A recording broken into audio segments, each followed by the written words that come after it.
American president Donald Trump ആദ്യ ടേമിൽ അധികാരത്തിൽ വന്നപ്പോൾ ഡെൻമാർക്കിൻ്റെ ഭാഗമായ ഗ്രീൻലൻഡ് എന്ന ഐലൻഡിനെ എന്ത് വില കൊടുത്തും അമേരിക്കയുടെ ഭാഗമാക്കണം എന്ന് തീരുമാനിക്കുന്നു. അപ്പോൾ അതിൻ്റെ ഭാഗമായി വില കൊടുത്തു വാങ്ങാനുള്ള ഒരു പ്രപ്പോസൽ മുന്നോട്ട് വെക്കുന്നു. പക്ഷേ ഡെൻമാർക്കും ഗ്രീൻലൻഡും അതിനെ തള്ളിക്കളയുകയാണ്. എന്നാൽ അദ്ദേഹം രണ്ടാം തവണയും അമേരിക്കൻ പ്രസിഡന്റായി അധികാരത്തിൽ വന്നു കഴിഞ്ഞപ്പോൾ ഇതേ ഒരു ആവശ്യം തന്നെ മുന്നോട്ട് വെക്കുകയാണ്. എന്നാൽ ഗ്രീൻലൻഡും ഡെൻമാർക്കും ഈ ഒരു ആവശ്യത്തെ തള്ളിക്കളയുമ്പോൾ ഡെൻമാർക്കിന് മുകളിൽ വലിയ രീതിയിലുള്ള താരിഫ് ചുമത്തുന്ന ഒരു നിലപാടിലേക്ക് അദ്ദേഹം പോകുന്നു എന്ന് മാത്രമല്ല, വേണ്ടി വന്നു കഴിഞ്ഞാൽ സൈന്യത്തെ ഉപയോഗിച്ചുകൊണ്ട്, മിലിറ്ററി ഉപയോഗിച്ചുകൊണ്ട് ഗ്രീൻലൻഡിനെ അനക്സ് ചെയ്ത് അമേരിക്കയുടെ ഭാഗമാകും എന്നുള്ളൊരു വലിയ ഭീഷണി അദ്ദേഹം മുന്നോട്ട് വയ്ക്കുകയാണ്. അപ്പോൾ ഇവിടെ നോക്കുകയാണെങ്കിൽ ഈ ഡെൻമാർക്ക് എന്ന രാജ്യവും അതുപോലെ തന്നെ അമേരിക്കയും നേറ്റോയിലെ അംഗങ്ങളാണ് എന്ന് കാണാം. അപ്പോൾ ഒരു നേറ്റോ അംഗമായിട്ടുള്ള അമേരിക്ക മറ്റൊരു നേറ്റോ മെമ്പറായിട്ടുള്ള ഡെൻമാർക്കിന് മുകളിൽ മിലിറ്ററി ഫോഴ്സ് ഉപയോഗിക്കും എന്നുള്ളൊരു ഭീഷണി വരുമ്പോൾ അത് നേറ്റോ എന്ന സംഘടനയുടെ ഇടയിൽ വലിയ രീതിയിലുള്ള ചില പ്രശ്നങ്ങൾക്ക് കാരണമാവുകയാണ്. ഡെൻമാർക്കിനെ പിന്തുണച്ചുകൊണ്ട് പല യൂറോപ്യൻ രാജ്യങ്ങളും മുന്നോട്ട് വരുന്നു. അപ്പോൾ ഇത്തരത്തിൽ യൂറോപ്യൻ രാജ്യങ്ങൾ മുന്നോട്ട് വന്നപ്പോൾ ആ രാജ്യങ്ങൾക്കെതിരെയും വലിയ രീതിയിലുള്ള തീരുവ അല്ലെങ്കിൽ താരിഫ് പ്രഖ്യാപിച്ചുകൊണ്ട് വലിയ ചില പ്രശ്നങ്ങളിലേക്ക് അമേരിക്ക കടക്കുകയാണ്. അപ്പോൾ വെനസ്വേല എന്ന രാജ്യത്ത് കടന്നു ചെന്ന് അവിടുത്തെ പ്രസിഡന്റിനെ തട്ടിക്കൊണ്ടു പോയതിന് ശേഷം അമേരിക്കയുടെ ഭാഗത്തു നിന്ന് ഇത്തരത്തിലുള്ള ഭീഷണികളൊക്കെ ഉണ്ടാകുമ്പോൾ നേറ്റോയുടെ ഇടയിൽ അല്ലെങ്കിൽ യൂറോപ്യൻ രാജ്യങ്ങൾക്കും അമേരിക്കയ്ക്കും ഇടയിൽ വലിയ രീതിയിലുള്ള പ്രശ്നങ്ങൾ ഉണ്ടാകാൻ പോകുന്നുവെന്നും ഒരു പക്ഷേ അത് മൂന്നാം ലോക മഹായുദ്ധത്തിലേക്ക് വരെ നയിച്ചേക്കാമെന്ന രീതിയിലുള്ള ആശങ്കകൾ ലോകത്താകെ പടരുകയായിരുന്നു. അപ്പോൾ ആ ഒരു സമയത്താണ് സ്വിറ്റ്സർലൻഡിലെ ഡാവോസിൽ വെച്ചിട്ട് വേൾഡ് എക്കണോമിക് ഫോറത്തിൻ്റെ ഒരു സമ്മിറ്റ് നടക്കുകയും ആ സമ്മിറ്റിൽ അമേരിക്കയും അതുപോലെ തന്നെ യൂറോപ്യൻ രാജ്യങ്ങളും പങ്കെടുക്കുകയും അവിടെ വെച്ച് അമേരിക്കൻ പ്രസിഡന്റായിട്ടുള്ള ഡൊണാൾഡ് ട്രംപ് 1 മണിക്കൂറിലധികം നീണ്ടു നിൽക്കുന്ന ഒരു പ്രസംഗം നടത്തുകയും ചെയ്തപ്പോൾ ലോകം മുഴുവൻ അതിനെ ഉറ്റുനോക്കിയത്. എന്നാൽ ഈ പ്രസംഗത്തിൻ്റെ അവസാനം എല്ലാവരെയും ഞെട്ടിച്ചുകൊണ്ട് ഗ്രീൻലൻഡിന് മുകളിൽ യാതൊരു തരത്തിലുമുള്ള മിലിറ്ററി നടപടികളും ഉണ്ടാകുകയില്ല എന്ന് അമേരിക്കൻ പ്രസിഡന്റ് പ്രഖ്യാപിക്കുന്നു എന്ന് മാത്രമല്ല, ആ പ്രസംഗത്തിന് ശേഷം അദ്ദേഹത്തിൻ്റെ സോഷ്യൽ മീഡിയ പോസ്റ്റിലൂടെ യൂറോപ്യൻ രാജ്യങ്ങൾക്ക് മുകളിൽ വീണ്ടും തീരുവ ചുമത്തുകയില്ല എന്ന് പറയുന്നു എന്ന് മാത്രമല്ല, ഗ്രീൻലാൻഡിനെ പൂർണ്ണമായി അനക്സ് ചെയ്ത് അമേരിക്കയുടെ ഭാഗമാക്കുക എന്ന നിലപാടിൽ നിന്ന് അദ്ദേഹം പിന്നോട്ട് പോവുകയും ചെയ്യുന്നു. അപ്പോൾ മല പോലെ വന്നത് എലി പോലെ പോയി എന്നുള്ള പഴഞ്ചൊല്ല് കാലങ്ങളായി നമ്മൾ കേൾക്കുന്നതാണ്. അതിനെ അന്വർത്ഥമാക്കുന്ന നിലപാടുകളാണ് പ്രസിഡന്റ് ഡൊണാൾഡ് ട്രംപിൻ്റെ ഭാഗത്തു നിന്നും ഉണ്ടാകുന്നത്. യൂറോപ്യൻ രാജ്യങ്ങളുടെ ചില ശക്തമായ നിലപാടുകളുടെ ഭാഗമായിട്ടാണ് ഇത് സംഭവിച്ചത് എന്ന് പലരും പറയുന്നു. അപ്പോൾ ഇവിടെ ചില ചോദ്യങ്ങൾ ഉയർന്നു വരികയാണ്. യൂറോപ്യൻ രാജ്യങ്ങൾ അമേരിക്കയ്ക്കെതിരെ സ്വീകരിച്ച ശക്തമായ നിലപാടുകൾ എന്തൊക്കെയാണ്? എന്തുകൊണ്ടാണ് യൂറോപ്യൻ രാജ്യങ്ങൾ ഇത്തരത്തിലുള്ള നിലപാടുകൾ സ്വീകരിച്ചത്? യൂറോപ്യൻ രാജ്യങ്ങളുടെ ഈ നടപടികളുടെ ഭാഗമായി ഗ്രീൻലൻഡുമായി ബന്ധപ്പെട്ടിട്ടുള്ള തൻ്റെ നിലപാടുകളിൽ നിന്നും അമേരിക്കൻ പ്രസിഡന്റിന് പിന്നോട്ട് പോകേണ്ടി വന്നത്, മറ്റൊരു രീതിയിൽ പറഞ്ഞാൽ യൂറോപ്യൻ രാജ്യങ്ങൾക്ക് മുമ്പിൽ ഡൊണാൾഡ് ട്രംപിന് മുട്ടുമടക്കേണ്ടി വന്നത് എന്തുകൊണ്ടാണ്? ഇത്തരത്തിലുള്ള ചോദ്യങ്ങൾക്കുള്ള ഉത്തരമാണ് ഇന്നത്തെ ഈ വീഡിയോയിലൂടെ വിശദീകരിക്കുന്നത്. നമുക്ക് വീഡിയോയിലേക്ക് കടക്കാം. My name is Alex. What I do is explain. Welcome to അലക്സ്പ്ലെയിൻ.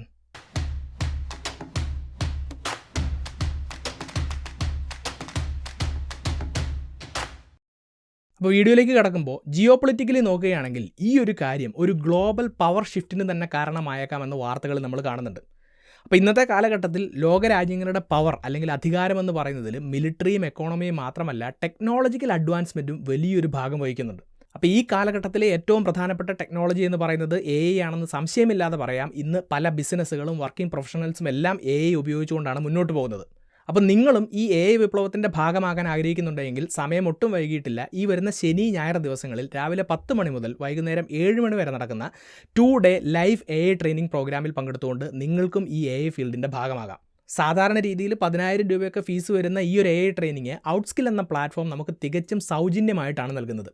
16 മണിക്കൂർ നീണ്ടു നിൽക്കുന്ന ഈ ഒരു AI ട്രെയിനിങ്ങിലൂടെ നിങ്ങൾക്ക് 10-ലധികം ടൂളുകൾ ഉപയോഗിച്ചുകൊണ്ട് ഒരു പേഴ്സണൽ AI ടൂൾ കിറ്റ് എങ്ങനെ ക്രിയേറ്റ് ചെയ്യാം, പ്രോംപ്റ്റ് എഞ്ചിനീയറിങ്ങിനെ എങ്ങനെ മാസ്റ്റർ ചെയ്യാം, അതുപോലെ തന്നെ റിപ്പിറ്റേറ്റീവായിട്ട് വരുന്ന ടാസ്കുകളെ കോഡിൻ്റെ സഹായമില്ലാതെ എങ്ങനെ ഓട്ടോമേറ്റ് ചെയ്യാം, അതുപോലെ തന്നെ പ്രൊഫഷണലായിട്ടുള്ള പ്രസൻറ്റേഷനുകളും ഇമേജുകളും വീഡിയോകളും എങ്ങനെ ക്രിയേറ്റ് ചെയ്യാം, AI ഏജൻറ്റുകളെ എങ്ങനെ ഡെവലപ്പ് ചെയ്യാം മുതലായ കാര്യങ്ങളെക്കുറിച്ചെല്ലാം മനസ്സിലാക്കാൻ സാധിക്കുന്നതാണ്.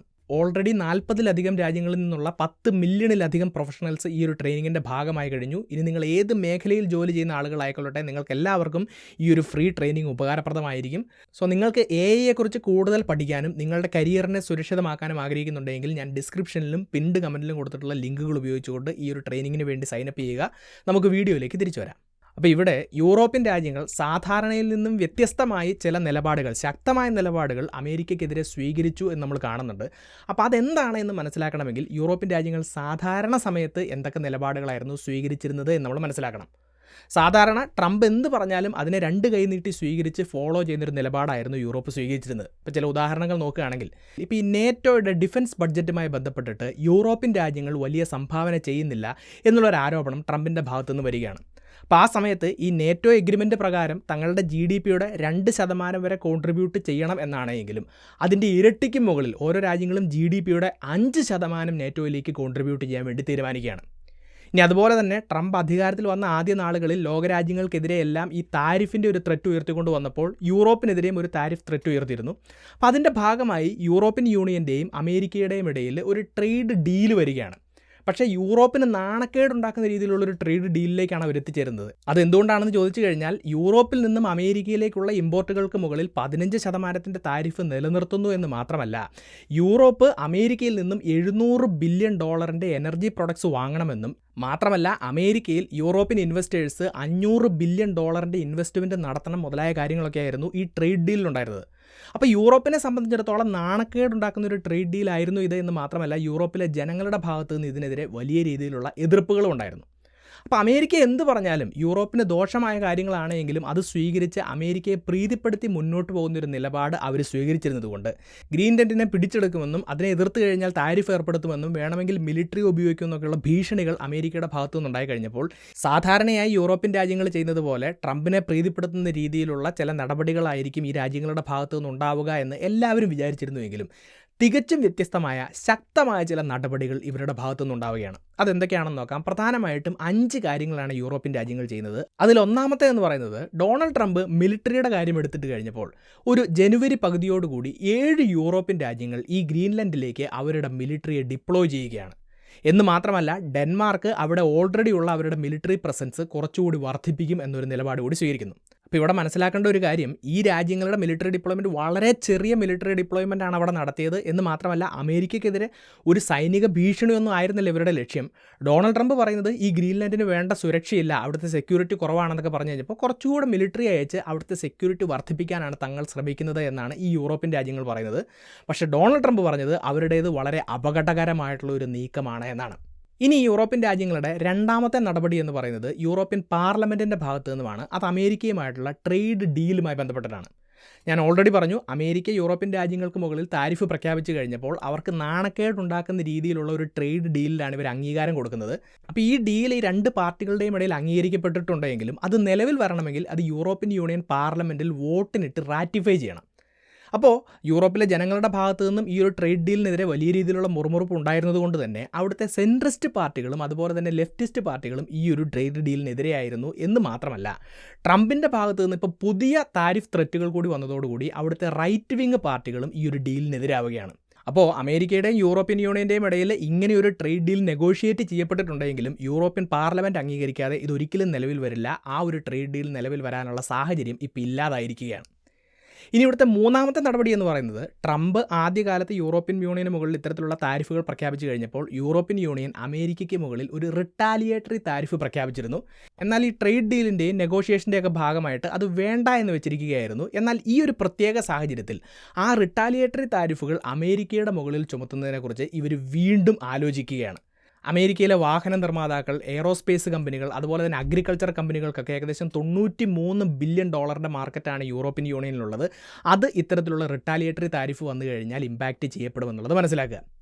ഇനി ഇവിടുത്തെ അടുത്ത ഒരു നടപടി എന്ന് പറയുന്നത്, ഈ യൂറോപ്യൻ യൂണിയൻ 2023 മുന്നോട്ട് വെച്ചിട്ടുള്ള ഒരു ഇൻസ്ട്രുമെൻ്റാണ് ആൻറ്റി കോയർഷൻ ഇൻസ്ട്രുമെൻറ്റ് ACI എന്ന് പറയുന്നത്. പല ലോകരാജ്യങ്ങളെയും ഇൻഫ്ലുവൻസ് ചെയ്യുന്നതിന് വേണ്ടിയിട്ട് ട്രേഡ് പരമായിട്ടും എക്കണോമി പരമായിട്ടും അവർക്ക് മുകളിൽ ചില റെസ്ട്രിക്ഷൻസ് ഏർപ്പെടുത്തുന്നതിന് വേണ്ടിയിട്ട് ഇവർ കൊണ്ടുവന്ന ഈ ഇൻസ്ട്രുമെൻറ്റിനെ ട്രേഡ് ബസൂക്ക എന്ന് വിളിക്കാറുണ്ട്.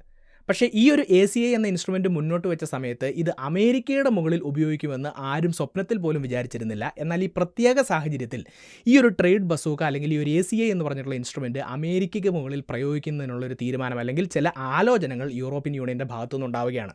അപ്പോൾ ഇത്തരത്തിൽ ഈ ACI എന്ന് പറഞ്ഞിട്ടുള്ള ഇൻസ്ട്രുമെൻറ്റ് അവർ അമേരിക്കയ്ക്ക് മുകളിൽ ഉപയോഗിച്ച് കഴിഞ്ഞാൽ അമേരിക്കൻ കമ്പനികൾക്ക് യൂറോപ്യൻ മാർക്കറ്റിന് മുകളിൽ വലിയ രീതിയിലുള്ള ചില റെസ്ട്രിക്ഷൻസ് ഉണ്ടാവും. ഇപ്പോൾ തന്നെ നോക്കുകയാണെങ്കിൽ മൈക്രോസോഫ്റ്റ്, മെറ്റ, ആപ്പിൾ, എൻവിഡിയ പോലെയുള്ള അമേരിക്കൻ ടെക് ഭീമന്മാർക്ക് യൂറോപ്യൻ മാർക്കറ്റുകളെ ആക്സസ് ചെയ്യാൻ കഴിയാതെ വരികയും അത് വലിയ രീതിയിലുള്ള നഷ്ടങ്ങൾക്ക് കാരണമാവുകയും ചെയ്യും. ഇപ്പോൾ തന്നെ നോക്കുകയാണെങ്കിൽ അമേരിക്കൻ എക്കോണമി ഇപ്പോൾ പിടിച്ചു നിൽക്കുന്നത് തന്നെ ഇത്തരത്തിലുള്ള ടെക് കമ്പനികളുടെ പെർഫോമൻസിൻ്റെ അടിസ്ഥാനത്തിലാണെന്ന് മനസ്സിലാക്കുക. അത് അമേരിക്കയ്ക്ക് വലിയൊരു തലവേദനയാകും. ഇനി ഇതിൻ്റെ എല്ലാമൊപ്പം യൂറോപ്യൻ രാജ്യങ്ങൾ അമേരിക്കയ്ക്കെതിരെ സ്വീകരിച്ച അടുത്ത നടപടി എന്ന് പറയുന്നത് ഒരു തരത്തിൽ അവരുടെ വജ്രായുധമാണ് എന്നാണ് പറയപ്പെടുന്നത്. സെൽ അമേരിക്ക എന്ന് പറഞ്ഞൊരു ക്യാമ്പയിൻ തന്നെ അവർ മുന്നോട്ട് വെക്കുകയാണ്. ഇപ്പോൾ തന്നെ നോക്കുകയാണെങ്കിൽ അമേരിക്കൻ കമ്പനികൾക്കും അതുപോലെ തന്നെ അമേരിക്കയുടെ ട്രഷറി ബോണ്ടുകൾക്കും ഒക്കെ ഏറ്റവും കൂടുതൽ ഇൻവെസ്റ്റേഴ്സ് വരുന്നത് യൂറോപ്പിൽ നിന്നാണ് എന്ന് കാണാം. അപ്പോൾ ഇത്തരത്തിലുള്ള ഇൻവെസ്റ്റ്മെൻറ്റുകൾ വിറ്റഴിക്കുക എന്നുള്ള ഒരു സെൽ അമേരിക്ക ക്യാമ്പയിൻ ഒരു ജനുവരി പകുതിയോടുകൂടി യൂറോപ്യൻ രാജ്യങ്ങളിലെല്ലാം നടക്കുകയാണ്. അപ്പോൾ അതിൻ്റെ ഭാഗമായിട്ടുള്ള ഇമ്പാക്റ്റ് നോക്കുകയാണെങ്കിൽ ജനുവരി 20 അമേരിക്കൻ സ്റ്റോക്ക് മാർക്കറ്റിലെ S&P 500 അതുപോലെ തന്നെ നാസ്ഡാക്ക്, ഡൗ ജോൺസ് പോലെയുള്ള ഇൻഡെക്സുകളിൽ 1.5 മുതൽ 2% വരെ ഇടിവുണ്ടാകുന്ന കാഴ്ചയാണ് കാണുന്നത്. ഇനി അമേരിക്കയുടെ ബോണ്ട് മാർക്കറ്റ് നോക്കുകയാണെങ്കിൽ 30 വർഷമൊക്കെ കാലാവധിയുള്ള ലോങ് ടൈം ട്രഷറി ബോണ്ടുകളുടെയൊക്കെ ഈൽഡ് 5% ആയിട്ട് ഉയരുകയാണ്. ഇതൊരു വലിയ നെഗറ്റീവ് ഇമ്പാക്റ്റ് ആണ് എന്ന് മനസ്സിലാക്കുക. ഇനി അമേരിക്കൻ ഡോളറിൻ്റെ പെർഫോമൻസ് നോക്കിയാലോ, കഴിഞ്ഞ 12 മാസത്തിനുള്ളിൽ അമേരിക്കൻ ഡോളറിന് യൂറോയെ അപേക്ഷിച്ച് 11% ഇടിവാണ് ഉണ്ടായിരിക്കുന്നത്. അപ്പോൾ ഇത്തരത്തിലുള്ള ഒരുപാട് ഇമ്പാക്റ്റുകൾ ഈ ഒരു നടപടിയുടെ ഭാഗമായിട്ടുണ്ടാകുന്നുണ്ട് എന്നുള്ളത് മനസ്സിലാക്കുക. അപ്പോൾ ഇത്രയും പറഞ്ഞ കാര്യങ്ങളാണ് ഈ ഗ്രീൻലൻഡ് വിഷയത്തിൻ്റെ ഭാഗമായി യൂറോപ്യൻ രാജ്യങ്ങളുടെ ഭാഗത്തു നിന്നും അമേരിക്കയ്ക്കെതിരെയും പ്രസിഡന്റ് ട്രംപിനെതിരെയും ഉണ്ടാകുന്നത്. ഇപ്പോൾ ഇവിടെ പ്രധാനപ്പെട്ട ഒരു ചോദ്യം ഉയർന്നു വരികയാണ്, എന്തുകൊണ്ടാണ് ഇത്തരത്തിലുള്ള ശക്തമായ നിലപാടുകൾ ഇപ്പോൾ ഈ യൂറോപ്യൻ രാജ്യങ്ങൾ സ്വീകരിക്കുന്നത്? അതിന് പല കാരണങ്ങൾ നമുക്ക് കാണാൻ കഴിയും. അതിൽ ഏറ്റവും പ്രധാനപ്പെട്ട ഒരു കാരണം, ഡൊണാൾഡ് ട്രംപിനെ പ്രീതിപ്പെടുത്തിക്കൊണ്ട് മുന്നോട്ട് പോകുന്ന ഈ അപ്പീസ്മെൻറ്റ് പോളിസി കൊണ്ട് യൂറോപ്പിന് ഗുണമല്ല ദോഷമാണ് ഉണ്ടാകുന്നത് എന്നും അത് ഈ പ്രശ്നങ്ങളെ കൂടുതൽ വഷളാക്കുമെന്നും അവർ തിരിച്ചറിയുകയാണ്. ഇപ്പോൾ നോക്കുകയാണെങ്കിൽ ട്രംപ് അധികാരത്തിൽ വന്ന സമയത്ത് അത് തീരുവയുടെ ഒരു ഭീഷണി മാത്രമായിരുന്നു, എന്നാൽ പിന്നീട് അത് മിലിറ്ററിയുടെ ഒരു ഭീഷണിയായി മാറുകയാണ്. അപ്പോൾ ഈ രീതിയിൽ മുന്നോട്ട് പോയി കഴിഞ്ഞാൽ കാര്യങ്ങൾ വഷളാകുമെന്ന് യൂറോപ്പ് തിരിച്ചറിയുന്നു. കാലങ്ങൾക്ക് മുന്നേ ഹിറ്റ്ലറിൻ്റെ കാര്യത്തിലും ഇത് തന്നെയാണ് സംഭവിച്ചത്. ഓരോ കാര്യങ്ങൾ ഹിറ്റ്ലർ മുന്നോട്ട് വെക്കുമ്പോൾ ഹിറ്റ്ലറിനെ അപ്പീസ് ചെയ്യുന്ന ഒരു അപ്പീസ്മെൻറ്റ് പോളിസി യൂറോപ്പ് മുന്നോട്ട് കൊണ്ടുപോയി അത് അവസാനിച്ചത് 2ാം ലോക മഹായുദ്ധത്തിലാണ് എന്നുള്ളൊരു തിരിച്ചറിവ് അവരുടെ ഉള്ളിലുണ്ട്. ഇനി രണ്ടാമത്തേത്, ട്രംപിന് യൂറോപ്യൻ രാജ്യങ്ങൾക്ക് മുകളിലുള്ള ആ ഒരു ലെവറേജും കുറഞ്ഞു വന്നുകൊണ്ടിരിക്കുകയാണ്. ഇപ്പോൾ ഈ താരിഫൊക്കെ യൂറോപ്യൻ രാജ്യങ്ങൾക്ക് മുകളിൽ ഏർപ്പെടുത്തിയെങ്കിലും അവിടെ ഇവിടെയും ചെറിയ ചില ഇമ്പാക്റ്റുകൾ ഉണ്ടായതൊഴിച്ചു കഴിഞ്ഞാൽ വലിയ പ്രശ്നങ്ങളൊന്നും യൂറോപ്യൻ രാജ്യങ്ങളുടെ എക്കോണമിക്ക് മുകളിൽ ഉണ്ടാകുന്നില്ല എന്ന് അവർ തിരിച്ചറിയുകയാണ്. ഇനി മറ്റൊരു കാര്യമെന്ന് പറയുന്നത്, ട്രംപിനെ അവർ ഏറ്റവും കൂടുതൽ ആശ്രയിച്ചിരുന്നത് ഈ റഷ്യ-യുക്രൈൻ യുദ്ധത്തിൻ്റെ ഭാഗമായിട്ടുള്ള സഹായങ്ങളുടെ കാര്യത്തിലാണ്. എന്നാൽ ഇപ്പോൾ ആ ഒരു ഡിപ്പെൻഡൻസിയും ഇല്ലാതായിക്കൊണ്ടിരിക്കുകയാണ്. കാരണം കഴിഞ്ഞ കുറച്ച് കാലങ്ങളായിട്ട് അമേരിക്ക ആയുധങ്ങളോ പണമോ ഒന്നും കൊടുക്കുന്നില്ലാത്തത് കൊണ്ട് യൂറോപ്പ് തന്നെ ലോൺ എടുത്ത് ഈ ഒരു വാറിനെ അല്ലെങ്കിൽ യുക്രൈനെ ഫണ്ട് ചെയ്യുകയാണെന്ന് നമുക്ക് കാണാം. ഇനി ഇൻ്റലിജൻസ് ഷെയറിങ്ങിൻ്റെ കാര്യത്തിലാണെങ്കിലും അമേരിക്കയെ റീപ്ലേസ് ചെയ്തുകൊണ്ട് ഇപ്പോൾ ഫ്രാൻസാണ് യുക്രൈനുമായി ബന്ധപ്പെട്ടിട്ടുള്ള ഇൻ്റലിജൻസ് ഷെയറിങ് നടത്തുന്നത് എന്ന് നമുക്ക് കാണാം. ഇനി അടുത്തൊരു കാരണം എന്ന് പറയുന്നത് യൂറോപ്പിൻ്റെ പൊളിറ്റിക്സ് ആണ്. ഇപ്പോൾ തന്നെ ഡൊണാൾഡ് ട്രംപിനെതിരെയും അദ്ദേഹത്തിൻ്റെ നിലപാടുകൾക്കെതിരെയും യൂറോപ്പിലെ ജനങ്ങളുടെ ഇടയിൽ നിന്നും വലിയ രീതിയിലുള്ള അമർഷങ്ങൾ ഉണ്ടായിക്കൊണ്ടിരിക്കുകയാണ്. ഇപ്പോൾ വെസ്റ്റേൺ യൂറോപ്പിൽ ഡൊണാൾഡ് ട്രംപിൻ്റെ അപ്രൂവൽ റേറ്റിംഗ് എന്ന് പറയുന്നത് -60 എന്നാണ് പറയപ്പെടുന്നത്. അപ്പോൾ അവിടുത്തെ പ്രതിപക്ഷ പാർട്ടികൾ ഇതിനൊരു അവസരമാക്കി മാറ്റുകയാണ്. കാരണം എന്താണെന്ന് ചോദിച്ചു കഴിഞ്ഞാൽ, അധികാരത്തിലിരിക്കുന്ന പാർട്ടികൾ ട്രംപിനെയും അതുപോലെ തന്നെ അമേരിക്കയും പ്രീതിപ്പെടുത്തുന്ന നടപടികൾ സ്വീകരിച്ചു കഴിയുമ്പോൾ അത് ഗവൺമെൻറ്റിനെതിരെയുള്ളൊരു വികാരമാക്കി അവിടുത്തെ പ്രതിപക്ഷ പാർട്ടികൾ ഉപയോഗിക്കുന്നു. സോ ജനങ്ങളുടെ ഇടയിൽ പിടിച്ചു നിൽക്കണമെങ്കിൽ അമേരിക്കയ്ക്കെതിരെയുള്ള നിലപാടുകൾ സ്വീകരിച്ചേ മതിയാവൂ എന്നുള്ളൊരു പൊളിറ്റിക്കൽ പ്രഷർ അവിടുത്തെ ഭരിക്കുന്ന ആളുകളുടെയും പാർട്ടികളുടെയും ഉള്ളിലുണ്ടാവുകയും അത് അമേരിക്കയ്ക്കെതിരെ നിലപാടുകൾ സ്വീകരിക്കുന്നതിനുള്ള ഒരു പ്രധാനപ്പെട്ട കാരണമായി മാറുകയും ചെയ്യുന്നു. അപ്പോൾ ഇതൊക്കെയാണ് യൂറോപ്യൻ രാജ്യങ്ങൾ അമേരിക്കയ്ക്കെതിരെ നിലപാടുകൾ സ്വീകരിക്കുന്നതിനുള്ള പ്രധാനപ്പെട്ട കാരണങ്ങളെന്ന് പറയുന്നത്. ഇനി ഇവിടുത്തെ അടുത്ത ചോദ്യം, ഇത് അമേരിക്കയെ എങ്ങനെയാണ് ഇമ്പാക്റ്റ് ചെയ്യുന്നത്? അമേരിക്ക ഇതെല്ലാം നെഗറ്റീവായിട്ട് ഇമ്പാക്റ്റ് ചെയ്യുന്നുണ്ട് എന്നുള്ളത് മനസ്സിലാക്കുക. ഇപ്പോൾ തന്നെ റഷ്യ-യുക്രൈൻ യുദ്ധത്തിൻ്റെ ഭാഗമായിട്ട് ഒരു തരത്തിലുമുള്ള സഹായം യൂറോപ്പ് ചോദിക്കാത്തത് കൊണ്ട് തന്നെ ആ ഒരു കാര്യവും പറഞ്ഞ് അവരെ പേടിപ്പിക്കാൻ വേണ്ടി സാധിക്കുന്നില്ല. അതുപോലെ തന്നെ താരിഫുമായി ബന്ധപ്പെട്ടിട്ടും യൂറോപ്പിന് വലിയ ഇമ്പാക്റ്റുകളൊന്നും ഇല്ലാത്തതുകൊണ്ട് താരിഫിൻ്റെ പേര് പറഞ്ഞ് അവരെ ഭീഷണിപ്പെടുത്താൻ സാധിക്കുന്നില്ല എന്ന് മാത്രമല്ല, ഞാൻ നേരത്തെ പറഞ്ഞതുപോലെയുള്ള ACI പോലെയുള്ള ഇൻസ്ട്രുമെൻറ്റുകളും റിട്ടാലിയേറ്ററി താരിഫും ഒക്കെ വന്നു കഴിഞ്ഞാൽ അത് അമേരിക്കൻ എക്കോണമിയെ സാരമായിട്ട് ബാധിക്കും. നിലവിലത്തെ സാഹചര്യത്തിൽ അമേരിക്കൻ സാമ്പത്തിക മേഖലയെ പിടിച്ചു നിർത്തുക എന്ന് പറയുന്നത് ഡൊണാൾഡ് ട്രംപിനെ സംബന്ധിച്ചിടത്തോളം വളരെ ഇമ്പോർട്ടൻ്റ് ആയിട്ടുള്ളൊരു കാര്യമാണ്.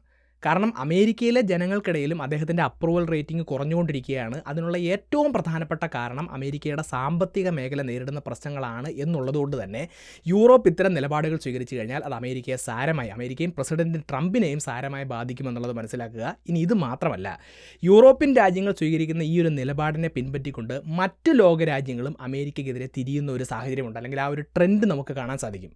ഇപ്പം തന്നെ നോക്കുകയാണെങ്കിൽ അമേരിക്കയുടെ ഏറ്റവും വലിയ സുഹൃത്ത് രാജ്യങ്ങളിലൊന്നായിട്ടുള്ള കാനഡ അമേരിക്കയിൽ നിന്ന് അകലുകയാണ്. കാനഡയുടെ പ്രധാനമന്ത്രി ചൈന സന്ദർശിക്കുകയും ചൈനയുമായിട്ടൊരു ട്രേഡ് ഡീൽ ഒപ്പുവെക്കുകയും അത് അമേരിക്കയ്ക്ക് വലിയ രീതിയിലുള്ള പ്രശ്നങ്ങൾ ഉണ്ടാക്കുകയും ചെയ്തുകൊണ്ടിരിക്കുകയാണ്. അപ്പോൾ യൂറോപ്യൻ രാജ്യങ്ങൾ സ്വീകരിച്ച ഇത്തരത്തിലുള്ള ശക്തമായ നിലപാടുകളുടെ ഭാഗമായി അമേരിക്കയ്ക്ക് വലിയ തിരിച്ചടി ഉണ്ടാവുമെന്ന് മനസ്സിലാക്കിയതിൻ്റെ ഭാഗമായിട്ടാണ് പ്രസിഡന്റ് ട്രംപിൻ്റെ ഭാഗത്തു നിന്നും ഈ ഗ്രീൻലാൻഡ് വിഷയത്തിൽ ഇങ്ങനെയൊരു യു-ടേൺ ഉണ്ടായത് എന്നും ശരിക്കും പറഞ്ഞു കഴിഞ്ഞാൽ യൂറോപ്യൻ നിലപാടുകൾക്ക് മുന്നിൽ അമേരിക്കൻ പ്രസിഡന്റിന് മുട്ടുകുത്തേണ്ടി വരികയാണ് ചെയ്തത് എന്നും എക്സ്പേർട്സ് അഭിപ്രായപ്പെടുന്നു. പക്ഷേ നമ്മൾ വെസ്റ്റേൺ മാധ്യമങ്ങൾ അതുപോലെ തന്നെ റൈറ്റ് വിങ് മാധ്യമങ്ങളൊക്കെ നോക്കുകയാണെങ്കിൽ ശരിക്കും ട്രംപ് ഇതൊരു വിജയമായിട്ടാണ് ആഘോഷിക്കുന്നത്. ഈ ഗ്രീൻലൻഡ് വിഷയത്തിൽ നേറ്റോവുമായി ഒരു ഫ്രെയിംവർക്ക് എഗ്രിമെൻറ്റിൽ ഏർപ്പെടാൻ സാധിച്ചു എന്നും അതുകൊണ്ടാണ് ഇതിൽ നിന്ന് പിന്നോട്ട് പോകുന്നത് എന്നും അവർ പറയുന്നു. അപ്പോൾ ഈ ഫ്രെയിംവർക്ക് എഗ്രിമെൻറ്റിൽ എന്താണ് പറയുന്നത് എന്ന് ചോദിച്ചു കഴിഞ്ഞാൽ, അമേരിക്കയ്ക്ക് നിലവിൽ ഗ്രീൻലൻഡിൽ കുറച്ച് മിലിറ്ററി ബേസുകളുണ്ട്. ആ മിലിറ്ററി ബേസുകൾ ഇരിക്കുന്ന സ്ഥലത്തിൻ്റെ പരമാധികാരം, സോവറിൻ അതോറിറ്റി അമേരിക്കയ്ക്ക് കൊടുക്കുകയാണ് എന്നാണ് ഈ എഗ്രിമെൻറ്റിൽ പറയുന്നതെന്നാണ് മാധ്യമങ്ങൾ റിപ്പോർട്ട് ചെയ്തത്. പക്ഷേ ഇവിടെ പല വിദഗ്ധരും അഭിപ്രായപ്പെടുന്നത് ഇതൊരിക്കലും ട്രംപിൻ്റെ വിജയമൊന്നുമല്ല, ഇവിടെ പുതുതായിട്ടൊന്നും സംഭവിച്ചില്ല. അമേരിക്കയുടെയും ഗ്രീൻലാൻഡിൻ്റെയും ഇടയിൽ നിലവിലുള്ള കാര്യങ്ങൾ അതുപോലെ തന്നെ മുന്നോട്ട് പോവുകയാണെന്നാണ് പറയുന്നത്.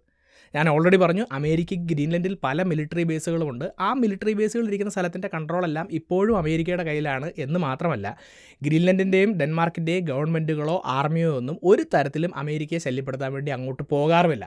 അപ്പോൾ ഓൾറെഡി അമേരിക്കയുടെയും ഡെൻമാർക്കിൻ്റെയും ഇടയിൽ ഈ ഗ്രീൻലൻഡുമായി ബന്ധപ്പെട്ടിട്ടുള്ള ഉടമ്പടിയിൽ ഒരു മാറ്റവും ഉണ്ടായിട്ടില്ല. അതിനകത്ത് ചില വാക്കുകളിൽ സോവറിനിറ്റി, പരമാധികാരം പോലെയുള്ള സാങ്കേതികമായിട്ടുള്ള ചില ചേഞ്ചുകൾ മാത്രമാണ് ഈ ഫ്രെയിംവർക്ക് എഗ്രിമെൻറ്റിൻ്റെ ഭാഗമായിട്ടുണ്ടായത്. അപ്പോൾ അതുകൊണ്ടാണ് ഈ നിലപാടിൽ നിന്ന് താൻ പിന്നോട്ട് പോയത് എന്ന് അമേരിക്കൻ പ്രസിഡന്റ് പറയുന്നതിൽ യാതൊരു അർത്ഥവുമില്ല എന്നാണ് എക്സ്പേർട്സ് പറയുന്നത്. അപ്പോൾ എന്ത് വില കൊടുത്തും വേണമെങ്കിൽ മിലിറ്ററിയോ ഉപയോഗിച്ച് പോലും ഗ്രീൻലൻഡിനെ അനക്സ് ചെയ്ത് അമേരിക്കയുടെ ഭാഗമാക്കുമെന്ന വലിയ നിലപാടിൽ നിന്നും അമേരിക്കൻ പ്രസിഡന്റ് പിറകോട്ട് പോകാൻ കാരണമായ യൂറോപ്യൻ യൂണിയൻ്റെ ശക്തമായ നിലപാടുകൾ എന്തൊക്കെയായിരുന്നു, എന്തുകൊണ്ടാണ് അവർ ആ നിലപാടുകൾ മുന്നോട്ട് വെച്ചത് മുതലായ കാര്യങ്ങളെല്ലാം ഇന്നത്തെ ഈ വീഡിയോയിലൂടെ നിങ്ങൾക്ക് മനസ്സിലാക്കാൻ സാധിച്ചിട്ടുണ്ട് എന്ന് വിശ്വസിക്കുന്നു. അതുകൊണ്ട് തന്നെ ഈ വീഡിയോയെക്കുറിച്ചും ഈ വിഷയത്തെക്കുറിച്ചുമുള്ള നിങ്ങളുടെ അഭിപ്രായങ്ങളും നിർദ്ദേശങ്ങളും സംശയങ്ങളും നിങ്ങൾക്കറിയാവുന്ന എക്സ്ട്രാ പോയിന്റുകളും തീർച്ചയായിട്ടും നിങ്ങൾ കമൻറ്റ് ബോക്സിൽ രേഖപ്പെടുത്തുക. ഒപ്പം ഞാൻ വീഡിയോയുടെ തുടക്കത്തിൽ പറഞ്ഞിട്ടുള്ള 2-day ലൈവ് AI ട്രെയിനിങ്ങിനെ കുറിച്ച് ഒരിക്കൽ കൂടി ഓർമ്മിപ്പിക്കുകയാണ്. അതുമായി ബന്ധപ്പെട്ടിട്ടുള്ള ലിങ്കുകളും കാര്യങ്ങളും ഞാൻ ഡിസ്ക്രിപ്ഷനിലും പിൻഡ് കമൻറ്റിലും കൊടുത്തിട്ടുണ്ട്. തീർച്ചയായിട്ടും ചെക്കൗട്ട് ചെയ്യുക. ഈ ഒരു വീഡിയോ മറ്റുള്ളവർ കാണുന്നത് നല്ലതാണ് എന്ന് നിങ്ങൾക്ക് തോന്നുന്നുണ്ടെങ്കിൽ തീർച്ചയായിട്ടും നിങ്ങൾ ഈ വീഡിയോ ഷെയർ ചെയ്യുക. ഇതുപോലത്തെ നല്ല നല്ല ടോപ്പിക്സുമായി വീണ്ടും വരുന്നത് വരേക്കും നന്ദി.